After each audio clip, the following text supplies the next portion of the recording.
بسم اللہ الرحمن الرحیم اعوذ باللہ من الشیطان الرجیم بسم اللہ الرحمن الرحیم اللہم صلی علی محمد وآل محمد مومنین مسلمین آج دا سارا ٹاپک آج دی ساری گفتگو آج دا سارا پیغام یہ ہے کہ امام محمد باقر علیہ السلام نے لوگاں تک شیعہ دا مفہوم کس ذریعے اور کس انداز پہنچایا، اور مولا علیہ السلام نے شیعہ دیاں کیریاں نشانیاں دسیاں اور اپنی ولایت دا دم بھرن آلے دے کول کیرے کیرے کام دا تقاضا فرمایا۔ امام علیہ السلام دے دور دے وچ شیعت بہت کمزور ہے، دشمن ہر طرف پھیلا ہویا ہا، تو سجان دیو اس وقت بہت قلیل تعداد دے وچ شیعہ لوگ ہیں۔ شیعہ تو مراد محمد و آل محمد علیہ السلام یعنی کہ مکتب آل محمد دے پیروکار بہت تھوڑے ہیں۔ انہاں تھوڑے لوگاں دے ذریعے امام نے لوگاں دے ذہن تک اے باور کرایا، اے پہنچایا کہ اساں اہل بیت اطہار دے گھرانے دے منن والے دے نشانیاں کیا ہیں۔ مولا علیہ السلام نے ارشاد فرمایا کہ شیعہ او لوگ ہیں جیڑے ساری ولایت دی وجہ تو ہک بین المحبت رکھ دن، ہک بین نال پیار رکھ دن،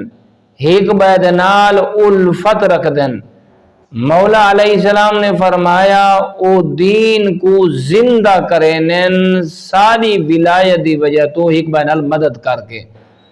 فرمانے انہاں دا رویہ مخالفین دے نال بھی اچھا ہو سی، یعنی کہ اپنے مخالفین دے نال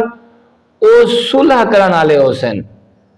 او لوگ امن کو پسند کرن والے ہو سن، او لوگ بھائی چارے کو فروغ دیون والے ہو سن۔ اور نال مولا نے ہی ارشاد فرمایا کہ او ہمیشہ ہمسایاں دے نال اچھا رویہ رکھن والے ہو سن، ہمسائے انہاں دی پہچان ہو سن، حتیٰ کہ مولا ول ای عمل تے زور دیوینا شیعت دے مفہوم کو زیادہ واضح اور روشن کرے نا کہ اگر 1000 افراد دی آبادی ہوئے،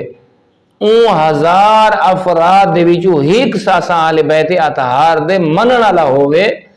اگر ان دے اعمال دی طرف نظر کیتی ونجے تا اون 1000 بندے کول زیادہ نیک اور متقی ساری ولایت رکھنے والا ہوئے تا میں امام گواہی دینا کہ وہ سارا شیعہ ہے، وہ سارا محب ہے، وہ سارا پیروکار ہے۔ اور دو گالی بہت زیادہ وسعت رکھ دین، بہت حساس ہیں۔ مولا نے فرمایا اوہی سارا شیعہ ہے، اوہی آگ سنگ دے کہ میں آل بیت اطہار دا محب ہاں، جیڑا اپنے نفس دی پیروی نہ کریں دا ہوئے او اہل بیت اطہار علیہ السلام دا پیرو ہوئے۔ بات مولا نے فرمایا ان دے اعمال ان دی مرضی دے مطابق نہ ہوئے، بلکہ اسا صاحبان عصمت و طہارت علیہ السلام دے اعمال دی اقتدا کرنا والا ہوئے۔ تا اللہ رب العزت سکو تعلیمات محمد و آل محمد بیان کرن اور خود پڑھن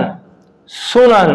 اور اندھتے عمل کرن دی توفیق اور سعادت تو سرفراز فرماوے۔ والحمدللہ رب العالمین۔